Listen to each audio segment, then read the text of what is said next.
ರಾಜ್ಯದ ಮುಖ್ಯಮಂತ್ರಿಗಳಾದ ಶ್ರೀ ಸಿದ್ದರಾಮಯ್ಯಜಿಯವರೇ, ಹಿರಿಯರಾದ ಶ್ರೀ ವೀರಪ್ಪ ಮೊಯ್ಲಿಜಿಯವರೇ, ಗೃಹ ಸಚಿವರಾದ ಡಾಕ್ಟರ್ ಜಿ ಪರಮೇಶ್ವರ್ ಅವರೇ, ದಿನೇಶ್ ಗುಂಡೂರಾವ್ ಅವರೇ, ಕೆ.ಜಿ. ಜಾರ್ಜ್ ಅವರೇ, ಆರ್.ವಿ. ದೇಶಪಾಂಡೆ ಅವರೇ, ಬಿ.ಕೆ. ಹರಿಪ್ರಸಾದ್ ಅವರೇ, ಕೆ.ಎಚ್. ಮುನಿಯಪ್ಪಾಜಿ ಅವರೇ, ಸಲೀಂ ಅಹಮದ್ ಅವರೇ, ನಾಸೀರ್ ಹುಸೇನ್ ಅವರೇ, ರಮಾನಾಥ್ ರಾಯ್ ಅವರೇ, ಚಂದ್ರಪ್ಪನವರೇ ಹಾಗೂ ವಿನಯ್ ಕುಮಾರ್ ಸೊರ್ಕೆ ಅವರೇ, ಶ್ರೀಮಾನ್ ಜಿ.ಸಿ. ಚಂದ್ರಶೇಖರ್ ಅವರೇ, ಬಿ.ಸಿ. ಚಂದ್ರಪ್ಪನವರೇ, ಮಧು ಬಂಗಾರಪ್ಪನವರೇ, ಶ್ರೀಮತಿ ಲಕ್ಷ್ಮೀ ಹೆಬ್ಬಾಳ್ಕರ್ ಅವರೇ, ಬಿ.ವಿ. ಶ್ರೀನಿವಾಸ್ ಅವರೇ ಹಾಗೂ ಕ್ಷಮಿಸಬೇಕು, ಸಮಯದ ಅಭಾವದಿಂದ ಎಲ್ಲರ ಹೆಸರನ್ನು ತೆಗೆದುಕೊಳ್ತಕ್ಕಂಥದ್ದು ಕಷ್ಟ. ಅದಕ್ಕಾಗಿ ವೇದಿಕೆ ಮೇಲಿರ್ತಕ್ಕಂಥ ಎಲ್ಲ ಮಂತ್ರಿಗಳೇ ಮತ್ತು ಶಾಸಕ ಮಿತ್ರರೇ ಹಾಗೂ ಜಿಲ್ಲಾ ಕಾಂಗ್ರೆಸ್ ಕಮಿಟಿ ಅಧ್ಯಕ್ಷರುಗಳೇ, ಈ ಮಂಗಳೂರು ಜಿಲ್ಲೆಯ ಅಧ್ಯಕ್ಷರಾದ ಹರೀಶ್ ಕುಮಾರ್ ಅವರೇ, ಸಂದೀಪ್ AICC ಸೆಕ್ರೆಟರಿ ಅವರೇ, ರೋಜಿ ಜಾನ್ ಅವರೇ ಹಾಗೂ ಉಳಿದ ಎಲ್ಲ ನಮ್ಮ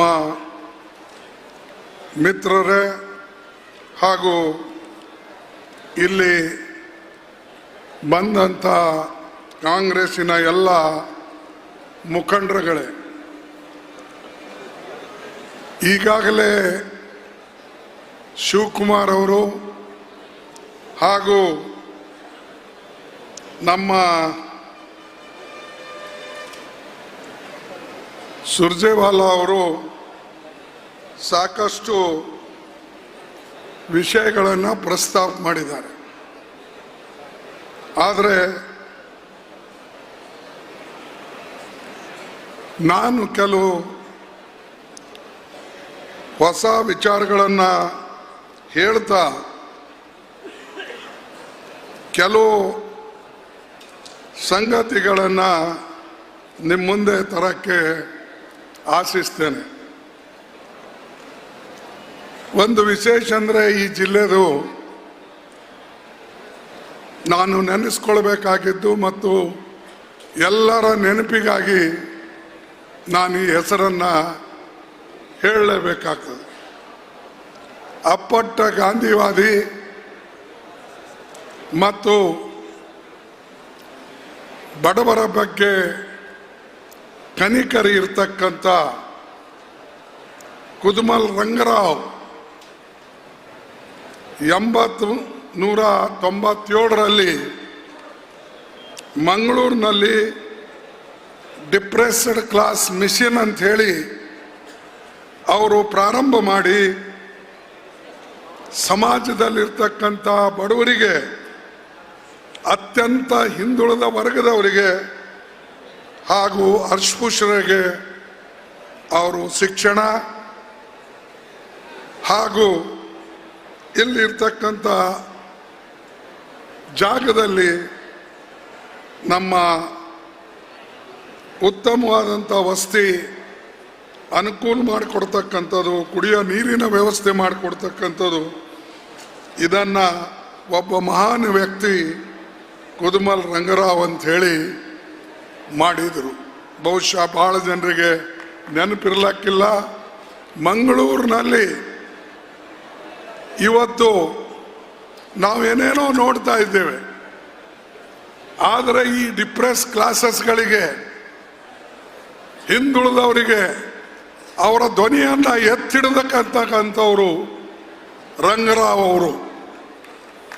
ನಾವು ಇವತ್ತು ಅವ್ರ ಬಗ್ಗೆ ನೆನಪಿಟ್ಕೊಂಡಿಲ್ಲ. ಅದೇ ರೀತಿಯಾಗಿ ಈ ಮಂಗಳೂರಿನಲ್ಲಿ ಎಲ್ಲಕ್ಕಿಂತಲೂ ಉಡುಪಿ ಮತ್ತು ಮಂಗಳೂರಿನಲ್ಲಿ ಹೆಚ್ಚಿನ ಕಾಂಗ್ರೆಸ್ ಪಕ್ಷದ ವತಿಯಿಂದ ಲಾಭವನ್ನು ಪಡೆದರು. ಭೂ ಸುಧಾರಣೆ ಕಾನೂನು ಅಡಿಯಲ್ಲಿ ಟೆನೆಂಟ್ಗಳಾದವರು ಅತ್ಯಂತ ಕಡುಬಡವರೇ, ಅವರು ಮಾಲೀಕರಾದರು. ಅದರ ಬಗ್ಗೆನೂ ಕೂಡ ಇವತ್ತು ಯಾರು ನೆನಪು ಮಾಡ್ತಾ ಇಲ್ಲ, ಎಲ್ಲ ಮರ್ತು ಹೋಗಿದ್ದಾರೆ. ಲಕ್ಷಾಂತರ ಜನರಿಗೆ ಈ ಮಂಗಳೂರು ಉಡುಪಿಯಲ್ಲಿ ನಮ್ಮ ಪಕ್ಷದ ದೇವರಾಜ ಅರಸು ಅವರಿದ್ದಾಗ, ಇಂದಿರಾ ಗಾಂಧೀಜಿ ಅವರಿದ್ದಾಗ, ನಾವು ಕೂಡ ರೆವಿನ್ಯೂ ಮಿನಿಸ್ಟರ್ಗಳಾಗಿದ್ದಾಗ ಲಕ್ಷಾಂತರ ಜನರಿಗೆ ನಾವು ಮಾಲೀಕರು ಮಾಡಿದ್ದೇವೆ, ಟೆನೆಂಟ್ಗಳಿಗೆ. ಯಾರಾದರೂ ನೆನಪಿಟ್ಟಿದಾರ?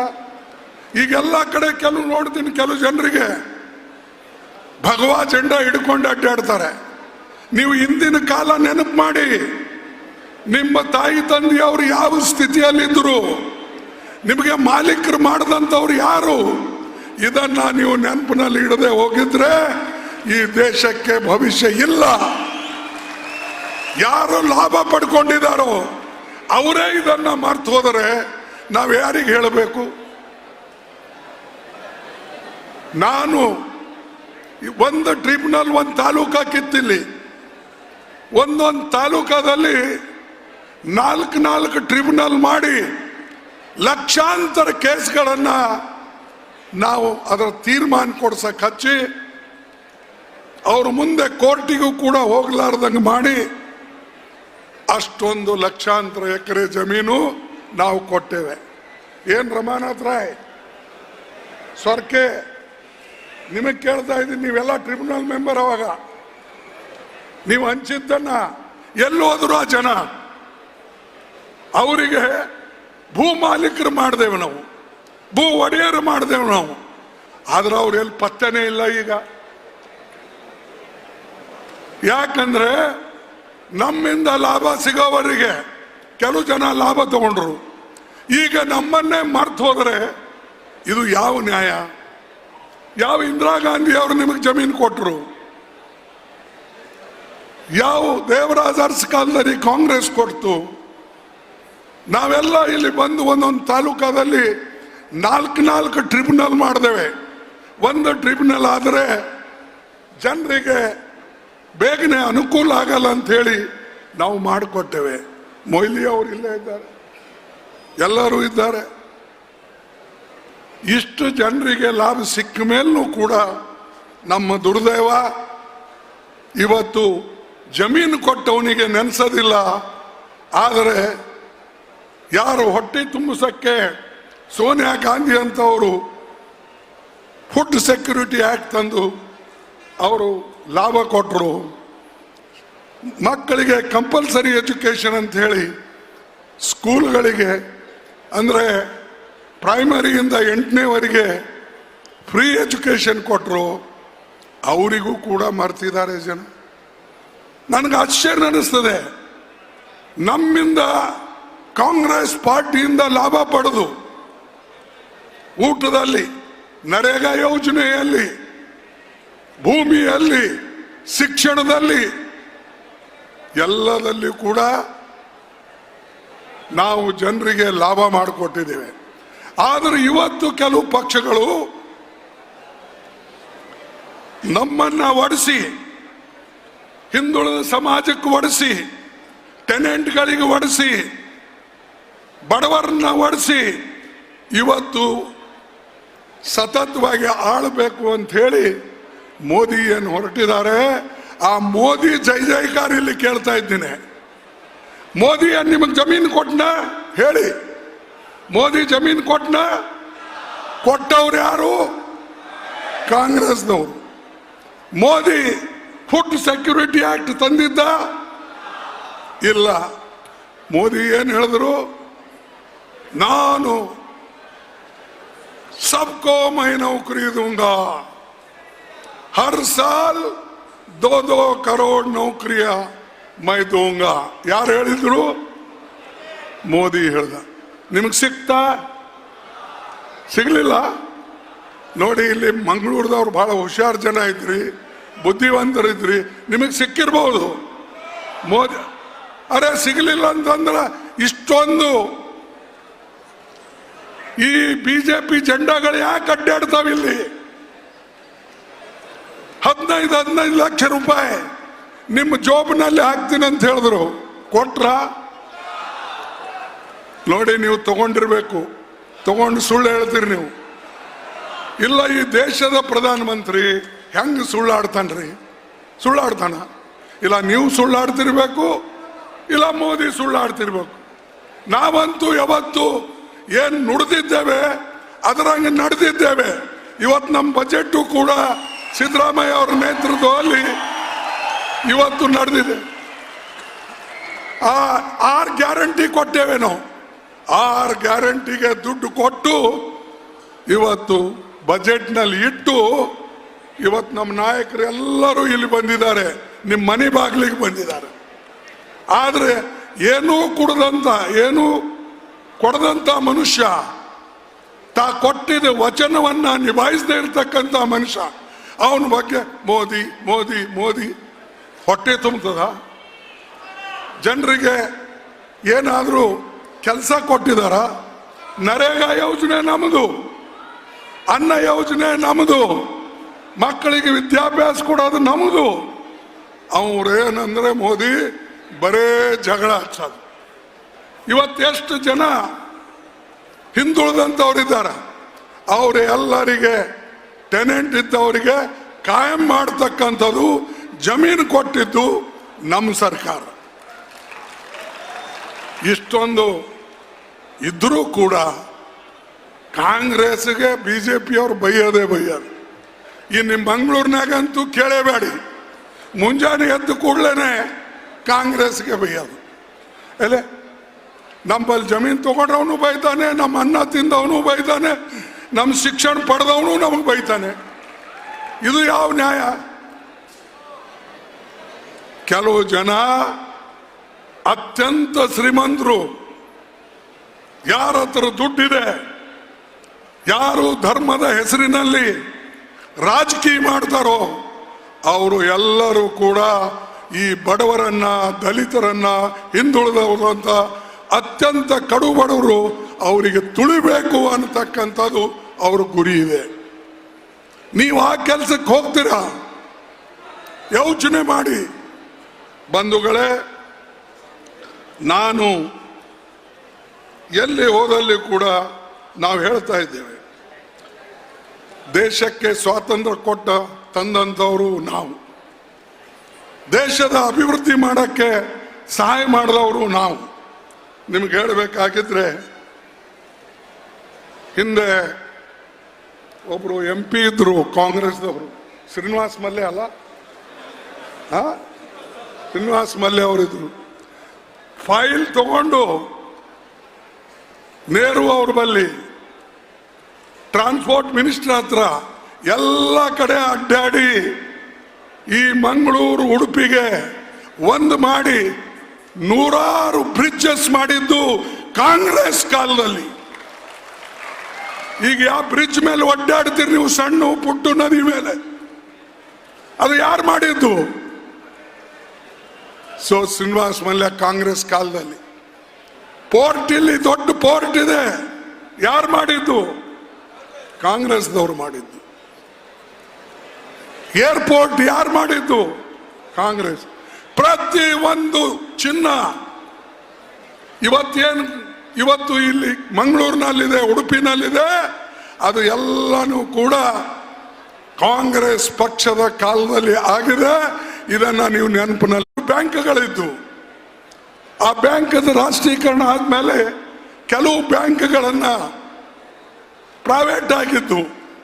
ಆ ಬ್ಯಾಂಕ್ ಅವರ ಹೆಸರುಗಳು, ಆ ಹೆಸರುಗಳನ್ನ ಅಳಿಸ್ಬೇಕು ಅಂತ ಮೋದಿ ಅವರೆಲ್ಲ ವಿಜಯ್ ಬ್ಯಾಂಕ್, ನಮ್ಮ ಬೇರೆ ಕೆನರಾ ಬ್ಯಾಂಕ್, ಈ ಎಲ್ಲ ಬ್ಯಾಂಕ್ಗಳಿಗೆ ಒಯ್ದು ಅಹಮದಾಬಾದ್ ಕಡೆ ಸೇರಿಸ್ಬಿಟ್ಟ, ಅಲ್ಲಿನ ಬ್ಯಾಂಕಿಗೆ ಜೋಡಿಸ್ಬಿಟ್ಟ.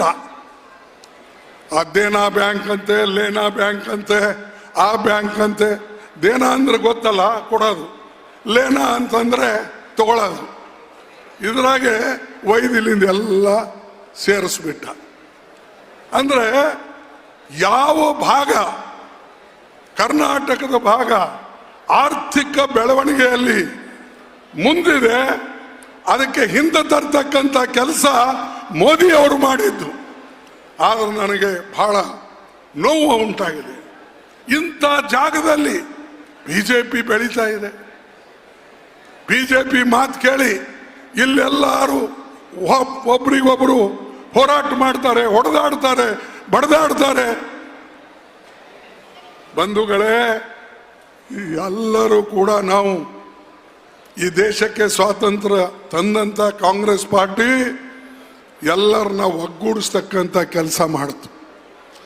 ಮತ್ತು ಒಳ್ಳೆ ಒಳ್ಳೆ ಕೆಲಸ ಮಾಡಿದಂಥವ್ರು ಕಾಂಗ್ರೆಸ್ ಮುಖಂಡರೇ.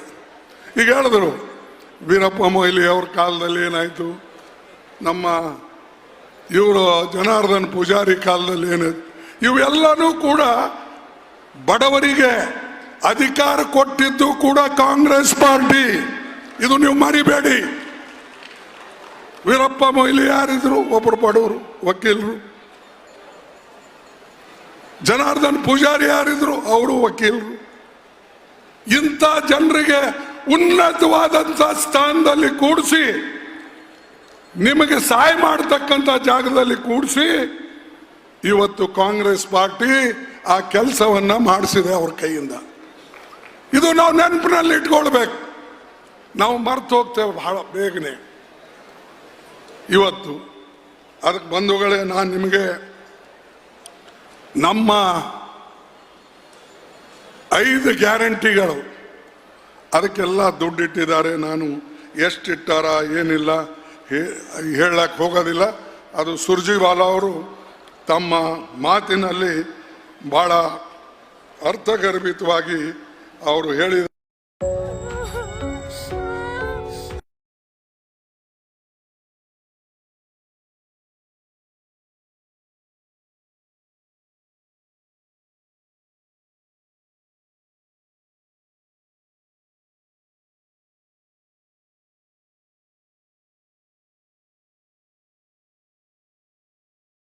ಕೋಟಿ. ಆಮೇಲೆ ಶಕ್ತಿ ಇದಕ್ಕೆ ಸುಮಾರು 84.31 ಕೋಟಿ ಮಹಿಳೆಯರಿಗೆ ಉಚಿತವಾಗಿ ಕರ್ನಾಟಕ ರಾಜ್ಯ ರಸ್ತೆ ಸಾರಿಗೆ ಹಾಗೂ ಬೇರೆ ವಾಹನಗಳಲ್ಲಿ ಪ್ರವಾಸ. ಈ ಗ್ಯಾರಂಟಿ ನೋಡಿದ ಮೇಲೆ ಮೋದಿ ಅವರು ಎಚ್ಚರಾಗಿದ್ದಾರೆ. ಅರೆ, ಕರ್ನಾಟಕದಲ್ಲಿ ಈ ಸಿದ್ದರಾಮಯ್ಯನವರು, ಶಿವಕುಮಾರ್ ಅವರು, ಇಲ್ಲಿ ಕುಂತಂತ ಮಂತ್ರಿಗಳು, MLAಗಳು ಸೇರಿ 5 ಗ್ಯಾರಂಟಿ ಕೊಟ್ಟು ಅವರಲ್ಲಿ ಜನರ ಮನಸ್ಸನ್ನ ಗೆದ್ದಿದ್ದಾರೆ. ನಾನ್ಯಾಕೆ ಕೊಡಬಾರ್ದು ಗ್ಯಾರಂಟಿ ಅಂತ ಹೇಳಿ ಈಗ ಮೋದಿ ಶುರು ಮಾಡಿದ್ದಾನೆ. ದಿನ ಪೇಪರ್ನಾಗ ನೋಡಿ ಈ ಗ್ಯಾರಂಟಿ, ಅವನ ಗ್ಯಾರಂಟಿ ಒಂದು ಇಲ್ಲ. 2 ಕೋಟಿ ಗ್ಯಾರಂಟಿ ನೌಕರಿ ಎಲ್ಲೋ ಆಯ್ತು, 15 ಲಕ್ಷ ರೂಪಾಯಿ ಎಲ್ಲೋ ಆಯ್ತು. ರೈತರ ಆಮದಾನಿ ನಾನು ಹೆಚ್ಚಿಸ್ತೇನೆ, ಡಬಲ್ ಮಾಡ್ತೀನಿ ಅಂತ ಹೇಳ್ದ. MSP ನಾನು ಹೆಚ್ಚಿಸ್ತೇನೆ ಅಂತ ಹೇಳ್ದ. ಈ ಗ್ಯಾರಂಟಿಗಳು ಫೇಲ್ ಆದ್ಮೇಲೆ ಈಗ ದಿನಾ ಪೇಪರ್ನಾಗ ಮೋದಿ ಗ್ಯಾರಂಟಿ, ಮೋದಿ ಗ್ಯಾರಂಟಿ. ನಾವು ಸಿದ್ದರಾಮಯ್ಯನ ಗ್ಯಾರಂಟಿ ಅಂತ ಹೇಳಲಿಲ್ಲ, ಕಾಂಗ್ರೆಸ್ ಗ್ಯಾರಂಟಿ ಅಂತ ಹೇಳಿದ್ದೇವೆ. ಮೋದಿ ಏನ್ ಹೇಳ್ತಾನೆ, ಬಿಜೆಪಿ ಗ್ಯಾರಂಟಿ ಅಂತ ಹೇಳಲ್ಲ, ಮೋದಿ ಗ್ಯಾರಂಟಿ. ನೀ ಎಲ್ಲಿಂದ ಬಂದಪ್ಪ ಮೋದಿ? ದೇಶ ಇದ್ದಿರ್ತಾನೆ ಮೋದಿ. ಹೀಗೆ ಜನರಿಗೆ ದಿಕ್ಪಾಲ್ ಮಾಡಿಸೋದು, ಭ್ರಮೆ ಹುಟ್ಟಿಸೋದು, ಈ ಕೆಲಸ ಇವತ್ತು ನಮ್ಮ ಮೋದಿಯವರು ಮಾಡ್ತಾ ಇದ್ದಾರೆ. ಅದಕ್ಕಾಗಿ ನೀವು ಹುಷಾರಾಗಿರ್ಬೇಕು. ಮೊನ್ನೆ ಇದೇ ಪಾರ್ಲಿಮೆಂಟ್ ನಡೆದಿತ್ತು. ರಾಜ್ಯಸಭಾದಲ್ಲಿ ನಾನು ಮಾತಾಡಬೇಕಾಗಿದ್ರೆ ನಮ್ಮ ಇವರಿಗೂ ಹೇಳಿದೆ. ನಾನು ಇವರು ನಮ್ಮ ದೇವೇಗೌಡ್ರೆ 91 ವರ್ಷಕ್ಕೆ ನೀವು ಕಾಲಿಡ್ತಾ ಇದ್ದೀರಿ. ನೀವ್ಯಾಕೆ ಇಂಥ ವಯಸ್ಸಿಗೆ ಪಾರ್ಟಿ ಹೆಸರು ಸೆಕ್ಯುಲರ್ ಪಾರ್ಟಿ.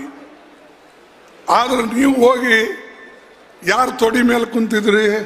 ಆ ಮೋದಿ ತೊಡಿ ಮೇಲೆ. ಮೋದಿನೂ ಅಲ್ಲಿ ಎದುರುಗಡೆನೇ ಇದ್ರು.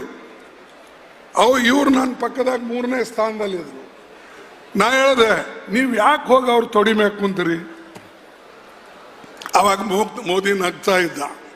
ನಾಂದೆ, ನೀ ಎಲ್ಲರಿಗೂ ಮುಗ್ಸಕ್ಕೆ ಇವೆಲ್ಲ ತಂತ್ರ ಮಾಡ್ತಾ ಇದ್ರಿ, ಆದ್ರೆ ನಾ ಏನು ತಿಳ್ಕೊಂಡಿದ್ದೆ, ಅವರು ದೇವೇಗೌಡ ಈ ವಯಸ್ಸಿಗೆ ಪಾರ್ಟಿ ಬದಲಾವಣೆ ಮಾಡಲ್ಲ, BJP ಸರಿ ಹೋಗಲ್ಲ, ಸೆಕ್ಯುಲರ್ ಪಾರ್ಟಿ ಅಂತ ಹೆಸರಿದೆ. ಅದಕ್ಕೆ ನಾನು ಅವರಿಗೆ ನೇರವಾಗಿ ಕೇಳಿದೆ, ನಿಮ್ಮ ಸೆಕ್ಯುಲರ್ ಪಾರ್ಟಿ ಅವ್ರ ಜೊತೆಯಲ್ಲಿ ಹೆಂಗೆ ಹೋಗ್ತಾ ಇದ್ರಿ? ಅವ್ರು ಆಮೇಲೆ ಈ ಕಾಂಗ್ರೆಸ್ದವ್ರನ್ನ ಮುಗಿಸ್ಬೇಕಂತ ಮಾಡಿರು. ಅವರು ಹೋಗಿ ಬಂದು ಈ ಸಿದ್ದರಾಮಯ್ಯ ಅವ್ರದ್ದೇ ನಡೀತದೆ. ಅದು ಏನು ನಂಗೆ ಗೊತ್ತಿಲ್ಲ. ಅವ್ರ ಹೆಸರು ನಾ ಹೇಳಿದೆ, ಅವ್ರದ್ದು ಇವ್ರದ್ದು ಹೆಸರು ಹೇಳಬೇಡಿ. ಮುಗಿಸ್ತಾರೆ ಅಂತಂದ್ರೆ ಯುದ್ಧದಲ್ಲಿ ಯಾರಾದರೂ ಒಬ್ರು ಮುಗಿತಾರೆ. ಇಲ್ಲ, ನೀವು ಮುಗಿಬೇಕು, ನಾವು ಮುಗಿಬೇಕು, ಅವಾಗೇ ವಿಜಯ ಸಾಧಿಸ್ಬೇಕಲ್ಲ. ಎಲೆಕ್ಷನ್ದಾಗ ಗೆಲ್ಲಬೇಕಾದ್ರೆ ಇಬ್ರು ನಿಲ್ತಾರೆ, 3 ನಿಂದಿರ್ತಾರೆ, 3ರಲ್ಲಿ ಒಬ್ಬರೇ ಗೆಲ್ಲ ತಾನೆ. ಅದಕ್ಕೆ ಈಗಂತೂ ಅವರು BJP ಅವರಿಬ್ಬರು ಒಂದಾಗಿದ್ದಾರೆ. ಈಗ ಮುದ್ದಾಡ್ತಾ ಇದ್ದಾರೆ. ಆಗಲಿ, ಆದರೆ ನನಗೆ ಈ ಗ್ಯಾರಂಟಿಗಳು, ಈ ಕೊಟ್ಟಂತ ಕೆಲಸ, ಹೇಳದಂತ ಕೊಟ್ಟಂತ ಬಜೆಟು, ಇದು ನೋಡಿದ ಮೇಲೆ ನನಗನ್ನಿಸ್ತದೆ ಈ ಸಾರಿ ಕರ್ನಾಟಕದಲ್ಲಿ ನಾವು 20 ಸೀಟ್ ಗೆಲ್ತೇವೆ ಅಂತ ಹೇಳಿ ನನಗೆ ನಂಬಿಕೆ ಹುಟ್ಟಿದೆ. 20 ಸೀಟ್. ಇದಕ್ಕೆ ನೀವು ಹೊಣೆ ಇರಬೇಕು. ಬರೇ ಸಿದ್ದರಾಮಯ್ಯ ಗ್ಯಾರಂಟಿ ಕೊಟ್ಟ, ಶಿವಕುಮಾರ್ ಅವ್ರು ಹೇಳಿದ್ರು, ಪರಮೇಶ್ವರ್ ಹೇಳಿದ್ರು, ಮುನಿಯಪ್ಪ ಹೇಳಿದ್ರು, ಇನ್ನೊಬ್ರು ಹೇಳಿದ್ರು, ಅವ್ರು ಹೇಳಿದ್ರು ಅಂತಿಲ್ಲ. ನೀವು ಬುನಿಯಾದಿ, ನೀವು ಕೆಳ ಹಂತದಲ್ಲಿ ಕೆಲಸ ಮಾಡ್ತಕ್ಕಂಥವ್ರು. ನೀವು ಕೆಲಸ ಮಾಡಲಿಲ್ಲ ಅಂದರೆ ಯಾರ ಕೈಲೇನೂ ಮಾಡೋಕ್ಕಾಗೋದಿಲ್ಲ.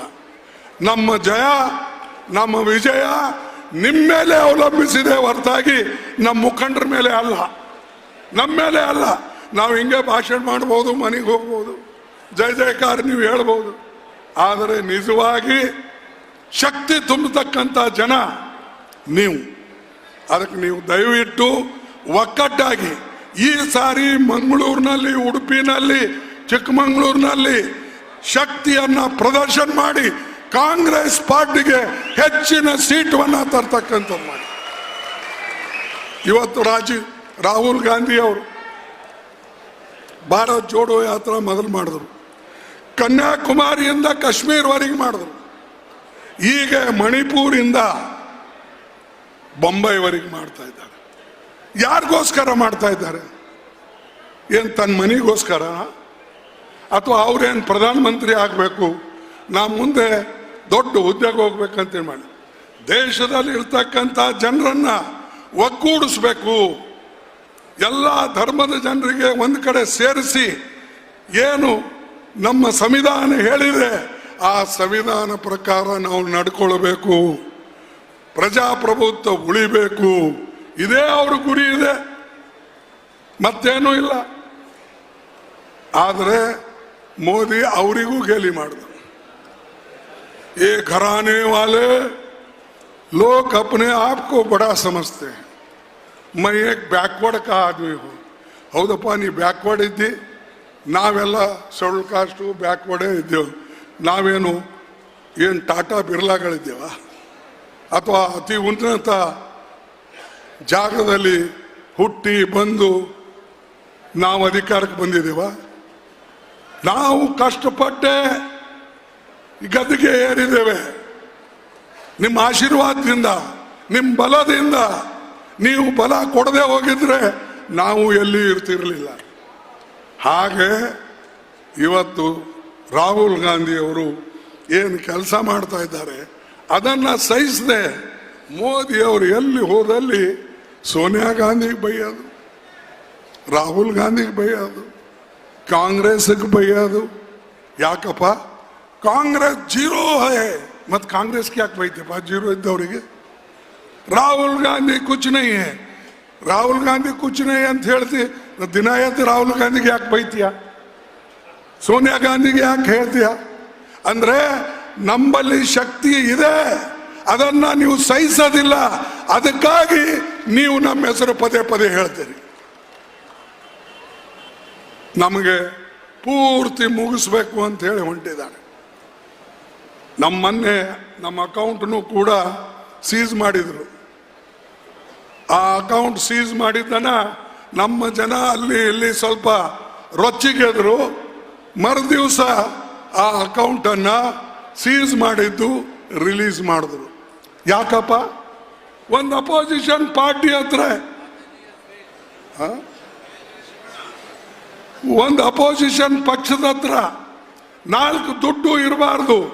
ನೀವು ಕೊಟ್ಟಿದ್ದ ದುಡ್ಡು, ನೀವು ಅನೇಕ ರಾಹುಲ್ ಗಾಂಧಿ ಅವರ ಪ್ರೋಗ್ರಾಮ್ ಅದರಲ್ಲಿ ಕೊಟ್ಟಿದ್ದ ದುಡ್ಡು, ಭಾರತ್ ಜೋಡೋ ಯಾತ್ರೆಯಲ್ಲಿ ಕೊಟ್ಟಿದ್ದ ದುಡ್ಡು, ಮೆಂಬರ್ಶಿಪ್ ಮಾಡಿದ ದುಡ್ಡು, ಈ ನಮ್ಮ ಶ್ರೀನಿವಾಸ ಎಲ್ಲೇನ ಅಲ್ಲಿ ಅವಂದೇನು 98 ಕೋಟಿ ಇತ್ತು, 98 ಕೋಟಿ ಯೂತ್ ಕಾಂಗ್ರೆಸ್ನಾಗ ಅದನ್ನು ಸೀಸ್ ಮಾಡ್ಯಾರ. ಅಂದ್ರೆ ನಮ್ಮ ದುಡ್ಡು ಎಲ್ಲಿದೆ ಸಣ್ಣದು ಪುಟ್ಟು ಅದನ್ನು ಕೈ ಹಾಕೋದು. ಅರೆ ನೀ ಕೋಟ್ಯಾಂತರ ರೂಪಾಯಿ ಹೊಡಿತಾ ಇದ್ರಿ, 6,000 ಕೋಟಿ ರೂಪಾಯಿ ನೀವು ಬಾಂಡ್ ಇಂದ ತೆಗೆದುಕೊಂಡ್ರಿ.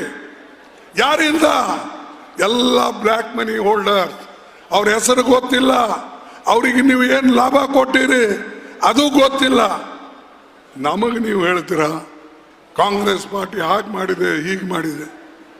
ನಾವು ದೊಡ್ಡ ದೊಡ್ಡ ಕಾರ್ಖಾನೆಗಳು ಮಾಡಿದೇವೆ, ಪಬ್ಲಿಕ್ ಸೆಕ್ಟರ್ಗಳು ಮಾಡಿದೇವೆ, ಲಕ್ಷಾಂತರ ಜನರಿಗೆ ನೌಕರಿ ಕೊಟ್ಟೇವೆ. ನೀವೇನು ಕೊಟ್ರಿ? ಇದ್ದ ನೌಕರಿಗಳನ್ನು ಕಸ್ಕೊಂಡ್ರಿ, ಇದ್ದ ಪಬ್ಲಿಕ್ ಸೆಕ್ಟರ್ ಕ್ಲೋಸ್ ಮಾಡಿದ್ರಿ. ಇಂಥ ಜನ ನಮಗೆ ಬುದ್ಧಿ ಹೇಳಕ್ ಬರ್ತಾರೆ. ಅದನ್ನ ತಗೊಂಡು ಇಲ್ಲೆಲ್ಲ ಜನ ಕೆಲವು ಕುಣಿತಾರೆ.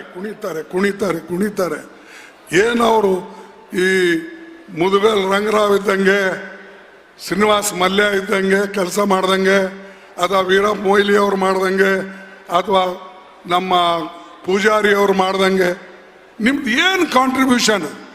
ಅಲ್ಲಿ ದೊಡ್ಡ ದೊಡ್ಡ ಮಂತ್ರಿಗಳನ್ನು ಯಾವುದೂ ಸಿಗಲಿಲ್ಲ. ಇಲ್ಲಿ ಮೊದಲೆಲ್ಲ ದೊಡ್ಡ ದೊಡ್ಡ ಮಂತ್ರಿಗಳು ಕಾಂಗ್ರೆಸ್ ಪಾರ್ಟಿ ಇದ್ದಾಗ ಇರ್ತಿದ್ರು, ಈಗ ಅದೂ ಇಲ್ಲ.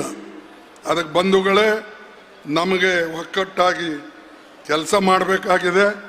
ಮತ್ತು ಎಲ್ಲರೂ ಕೂಡ ಸೇರಿ ಏನು ಇವತ್ತು ಮೋದಿಯವರು ನಮ್ಮ ಫೆಡರಲ್ ಸ್ಟ್ರಕ್ಚರ್ಗೆ ಧಕ್ಕೆ ಹೊಡಿಲದು.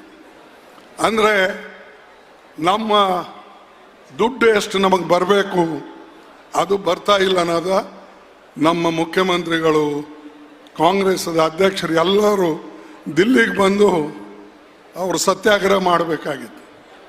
ನಾವೇನು ಕೇಳ್ತಾ ಇಲ್ಲ, ನಮ್ಮ ಪಾಲಿನ ದುಡ್ಡು ಎಲ್ಲನೂ ಕೊಡುವಂತ ಯಾರೂ ಕೇಳಲ್ಲ. ಯಾಕಂದ್ರೆ ಡಿಫೆನ್ಸ್ಗೆ ದುಡ್ಡು ಬೇಕಾಗ್ತದೆ, ಬೇರೆ ಬೇರೆ ಕೆಲಸಕ್ಕೆ ಬೇಕು. ಆದರೆ ಯಾವ ದುಡ್ಡು ನಮಗೆ ಸಿಗಬೇಕು ಅದು ಸಿಗ್ತಾ ಇಲ್ಲ. ಬರಗಾಲ ಸಿಗ್ತಾ ಇಲ್ಲ, ಫ್ಲಡ್ ಬಗ್ಗೆ ಸಿಗ್ತಾ ಇಲ್ಲ, ಸ್ಕಾಲರ್ಶಿಪ್ ಶೆಡ್ಯೂಲ್ ಕಾಸ್ಟ್ ಬಗ್ಗೆ ಸಿಗ್ತಾ ಇಲ್ಲ. ಇದು ಎಲ್ಲನೂ ಕೂಡ ಇವತ್ತು ಮೋದಿ ಬಿಡುಗಡೆ ಮಾಡದೆ ನಮಗೆ ತೊಂದರೆ ಕೊಡ್ತಕ್ಕಂಥ ಕೆಲಸ ಅವರು ಮಾಡ್ತಾ ಇದ್ದಾರೆ. ಅದಕ್ಕೆ ದಯವಿಟ್ಟು ನಾವೆಲ್ಲರೂ ಕೂಡ ಇಂಥದ್ರ ವಿರುದ್ಧ ನಾವು ಹೋರಾಟ ಮಾಡ್ತಕ್ಕಂಥ ಕೆಲಸ ನಾವು ಮಾಡಬೇಕಾಗಿದೆ.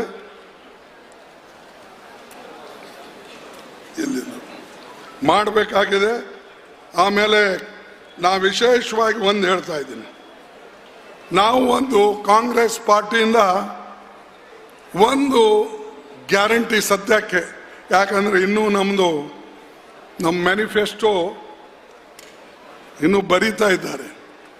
ಆದರೆ ಒಂದು ಗ್ಯಾರಂಟಿ ನಾನು ಮೊನ್ನೆ ಛತ್ತೀಸ್ಗಢದಲ್ಲಿ ಘೋಷಣೆ ಮಾಡಿದ್ದೇವೆ. ಅದು ಯಾವ ಗ್ಯಾರಂಟಿ ಅಂದರೆ, ನಮಗೆ ಈ MSP ಮಿನಿಮಮ್ ಸಪೋರ್ಟ್ ಪ್ರೈಸ್ಗೆ ಲೀಗಲ್ ಗ್ಯಾರಂಟಿ ಕೊಡ್ತೇವೆ ಅಂತ ಹೇಳಿ ರೈತರಿಗೆ ನಾವು ವಚನ ಕೊಟ್ಟಿದ್ದೇವೆ. ನಾವು ಹೇಳಿದ್ದೇವೆ ರೈತರಿಗೆ, ಈ ಕಾನೂನನ್ನು ನಾವು ಮಾಡಿ ತೋರಿಸ್ತೇವೆ, ಇದಕ್ಕಾಗಿ ನೀವು ನಿಶ್ಚಿಂತವಾಗಿರಿ. ನಾವು ಇದು ಹೇಳಿದ್ರೆ ಮೋದಿಯವರು ಅವ್ರು ಗೇಲಿ ಮಾಡ್ತಾರೆ, ಇವರು ಲೀಡರ್ ಆಗಕ್ಕೆ ಹೊಂಟಾರೆ, ರೈತರು ಇವರೆಲ್ಲ ಬೇರೆಯವ್ರಿಗೆ ತೊಂದರೆ ಕೊಡ್ತಾ ಇದ್ದಾರೆ ಅಂತ ಅವ್ರು ಹೇಳ್ತಾರೆ. ಅದಕ್ಕೆ ಬಂಧುಗಳೇ, ಕೊನೆಯದಾಗಿ ಹೇಳ್ತೀನಿ, ವಿಶೇಷವಾಗಿ ಬಡವರು, ದಲಿತರು, ಹಿಂದುಳಿದವರು, ಮೇಲ್ವರ್ಗದಲ್ಲೂ ಬಡವರು ಏನಿದ್ದಾರೆ ಅವರನ್ನ ಸೇರಿಸ್ಕೊಂಡು ನಾ ಹೇಳ್ತೀನಿ, ಓಟಿನ ಅಧಿಕಾರ ಸಿಕ್ಕಿದ್ದು ನಿಮಗೆ ಕಾಂಗ್ರೆಸ್ ಕಾಲದಲ್ಲಿ. ಇದು ಮರಿಬೇಡಿ. ಹೆಣ್ಣು ಮಕ್ಕಳಿಗೆ, ಯಾವ ಜಾತಿ ಹೆಣ್ಣು ಮಕ್ಕಳು ಇರಲಿ, ಅವರು ಯಾವ ಧರ್ಮದ ಹೆಣ್ಣು ಮಕ್ಕಳಿರಲಿ, ಓಟಿನ ಅಧಿಕಾರ ಸಿಕ್ಕಿದ್ದು ಕಾಂಗ್ರೆಸ್ನಿಂದ. ಸಂವಿಧಾನ ಬರೆದ ಮೇಲೆ, ಸಂವಿಧಾನ ಕೊಟ್ಟ ಮೇಲೆ ಆ ಹೆಣ್ಮಕ್ಳಿಗೆ ಇವತ್ತು ಅಧಿಕಾರ ಸಿಕ್ಕಿದೆ. ಅವ್ರ ತತ್ವದ ಪ್ರಕಾರ ಹೋದರೆ, ಅವರ ಹೇಳಿಕೆ ಪ್ರಕಾರ ಹೋಗಿದ್ರೆ ಇಲ್ಲೆಲ್ಲ ಮನುಸ್ಮೃತಿ ಬರ್ತಿತ್ತು. ಹೆಣ್ಣು ಮಕ್ಕಳಿಗೆ ಬೆಲೆ ಇಲ್ಲ, ಅದರಲ್ಲಿ ಹೆಣ್ಣು ಮಕ್ಕಳಿಗೆ ಯಾವ ಕೂಡ ಸ್ಥಾನಮಾನ ಇಲ್ಲ. ಸ್ಥಾನಮಾನ ಸಿಕ್ಕಿದ್ದೇ ಬಡವರಿಗೆ, ದಲಿತರಿಗೆ, ಹಿಂದುಳಿದವರಿಗೆ, ಹೆಣ್ಣು ಮಕ್ಕಳಿಗೆ. ಅದು ಬಾಬಾ ಸಾಹೇಬ್ ಅಂಬೇಡ್ಕರ್ ಅವರು ಬರೆದಂತ ಕಾನೂನಿನಿಂದ ಹೊರತಾಗಿ ಮತ್ತೇನಿಲ್ಲ. ಜವಾಹರ್ಲಾಲ್ ನೆಹರು ಅವರು, ಅಂಬೇಡ್ಕರ್ ಅವರು, ದೇಶಕ್ಕೆ ಸ್ವಾತಂತ್ರ್ಯ ತಂದಂತ ಮಹಾತ್ಮ ಗಾಂಧಿಯವರು, ಇವರೆಲ್ಲ ಒಕ್ಕಟ್ಟಾಗಿ ಕೆಲಸ ಮಾಡಿದಕ್ಕಾಗೆ ನಮ್ಮ 51% ಹೆಣ್ಮಕ್ಳಿಗೆ ಓಟಿನ ಅಧಿಕಾರ ಇವತ್ತು ಸಿಕ್ಕಿದೆ. ಇದನ್ನು ತಿಳ್ಕೊಳ್ಬೇಕು ನೀವು. ಬಹಳ ಜನರಿಗೆ ಗೊತ್ತಿಲ್ಲ, ಅವ್ರು ತಿಳ್ಕೊಂಡ್ರೆ ಇದು ಆಟೋಮೆಟಿಕ್. ಮುಂದುವರೆದಂತ ದೇಶದಲ್ಲಿ ಓಟಿನ ಅಧಿಕಾರ ಇರಲಿಲ್ಲ 60 ವರ್ಷದಿಂದ, 70 ವರ್ಷದಿಂದ. ಅದು US ಇರ್ಬೋದು, UK ಇರ್ಬೋದು, ಆಸ್ಟ್ರೇಲಿಯಾ ಇರ್ಬೋದು, ಕೆನಡಾ ಇರ್ಬೋದು, ಯಾವುದೇ ದೇಶದೊಳಗೆ ಓಟಿನ ಅಧಿಕಾರ ಹೆಣ್ಮಕ್ಳಿಗೆ ಇರಲಿಲ್ಲ. ನಾವು ಕೊಟ್ಟ ಮೇಲೆ ಇವತ್ತು ಎಲ್ಲರೂ ಕೂಡ ಕೊಡ್ತಾ ಇದ್ದಾರೆ. ಅಮೇರಿಕ ಮತ್ತು ಇಂಗ್ಲೆಂಡ್ ಮಾತ್ರ ಸ್ವಲ್ಪ ಮುಂಚೆ ಕೊಟ್ಟರು. ಅಮೇರಿಕಾದವರು ಮಾತ್ರ ಸಂವಿಧಾನ ಬರೆದ ಮೇಲೆ ಕೆಲವು ದಿವಸಿನ ಮೇಲೆ ಕೊಟ್ಟರು. ನಿಗ್ರೋಗಳಿಗೂ ಅಲ್ಲಿ ವೋಟಿಂಗ್ ಇರಲಿಲ್ಲ. ಆದರೆ ನಾವು ಹೆಣ್ಣು ಗಂಡು, ಬಡವರು, ಶ್ರೀಮಂತರು ಎಲ್ಲರಿಗೂ ಸರಿ ಸಮಾನವಾದಂಥ ಹಕ್ಕನ್ನು ಕೊಟ್ಟು ಇವತ್ತು ನಾವು ಒಂದು ದೊಡ್ಡ ಪ್ರಜಾಪ್ರಭುತ್ವವಾಗಿ ಇವತ್ತು ಉಳಿದಿದೆ. ಅದಕ್ಕೆ ನೀವು ಪ್ರಜಾಪ್ರಭುತ್ವ ಉಳಿಸಬೇಕು, ಡೆಮಾಕ್ರಸಿ ಉಳಿಸಬೇಕು, ಆಮೇಲೆ ಸಂವಿಧಾನ ಮುಖ್ಯ, ಅದು ನೀವು ಉಳಿಸ್ಬೇಕು ಅಂತ ಹೇಳಿ ನಿಮ್ಮನ್ನು ಕೇಳಿಕೊಂಡು, ಕಾಂಗ್ರೆಸ್ ಪಕ್ಷದಿಂದಲೇ ಇದು ಸಾಧ್ಯ. ಅದಕ್ಕೆ ನೀವು ಕಾಂಗ್ರೆಸ್ ಪಕ್ಷಕ್ಕೆ ಬಲಪಡಿಸಿ, ಪಾರ್ಲಿಮೆಂಟ್ನಲ್ಲಿ ನಿಮ್ಮ ಜನ ಹೆಚ್ಚಿಗೆ ಬಂದಾಗ ಮಾತ್ರ ಇದು ಸಾಧ್ಯತೆ. ಪಾರ್ಲಿಮೆಂಟ್ನಲ್ಲಿ ನಿಮ್ಮ ಶಕ್ತಿ ಕಡಿಮೆ ಆಯಿತು, ಮೋದಿ ಈ ದೇಶದ ಡಿಕ್ಟೇಟರ್ ಆಗ್ತಾನೆ, ಮುಂದೆ ಚುನಾವಣೆನೂ ಆಗೋದಿಲ್ಲ. ನಾನು ಇದನ್ನು ಹೇಳ್ತೀನಿ ನಿಮಗೆ ಸ್ಪಷ್ಟವಾಗಿ.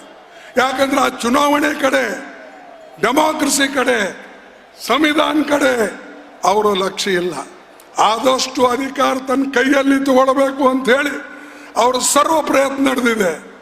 ಎಲ್ಲ ಆಟೋನಮಸ್ ಬಾಡಿಗೆ ಕಂಟ್ರೋಲ್, ಮೀಡಿಯಾ ಮೇಲೆ ಕಂಟ್ರೋಲ್, ಪ್ರೆಸ್ ಮೇಲೆ ಕಂಟ್ರೋಲ್, ಜುಡಿಷರಿ ಮೇಲೆ ಕಂಟ್ರೋಲ್, ED, ಇನ್ಕಮ್ ಟ್ಯಾಕ್ಸ್ ಮತ್ತು ನಿಮ್ಮ ವಿಜಿಲೆನ್ಸ್ ಎಲ್ಲದರ ಮೇಲೆ ಕಂಟ್ರೋಲ್.